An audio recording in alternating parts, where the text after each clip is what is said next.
നബി സല്ലല്ലാഹു അലൈഹി വസല്ലമ തങ്ങളെ ഖബറിൽ വെച്ച് കണ്ട് സന്തോഷിക്കാനുള്ള സ്വലാത്താണ്. മഹാനായ യൂസുഫ് നബഹാനി റഹ്മത്തുള്ളാഹി അലൈഹി തന്റെ സഅദത്തുദ് ദാറൈനി ഫീ സ്വലാത്തി സയ്യിദുൽ കൗനൈനി എന്ന ഗ്രന്ഥത്തിനകത്ത് രേഖപ്പെടുത്തിയ ഒരു സ്വലാത്താണ്.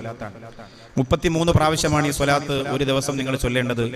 സമയം നിങ്ങൾക്ക് എപ്പോൾ വേണമെന്ന് നിങ്ങൾക്ക് തീരുമാനിക്കാം. മഗ്രിബിനോ സുബഹിക്കോ നിങ്ങൾക്ക് ഇഷ്ടമുള്ള ഒരു സമയം മുടങ്ങാതെ കൃത്യമായിട്ട് ചൊല്ലിയാൽ സഹോദരിമാർക്ക് ശാരീരിക അശുദ്ധിയുള്ള സമയത്ത് പോലും ചെല്ലാൻ പറ്റുന്ന ഈ സ്വലാത്ത് അള്ളാഹു അത് രേഖപ്പെടുത്തിയ മഹാന്മാരുടെ ബർക്കത്ത് കൊണ്ട് കൃത്യമായിട്ടും അതിന്റെ എല്ലാ പ്രതിഫലവും നേടിയെടുക്കാൻ നമുക്ക് തൗഫീക്ക് നൽകി അനുഗ്രഹിക്കുമാറാകട്ടെ.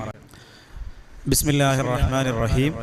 അല്ലാഹുമ്മ സ്വല്ലി അലാ സയ്യിദിനാ മുഹമ്മദിൻ വആലിഹി സ്വലാത്തൻ തകൂനു ലക റിളാഅൻ വലിഹഖിഹി അദാഅ.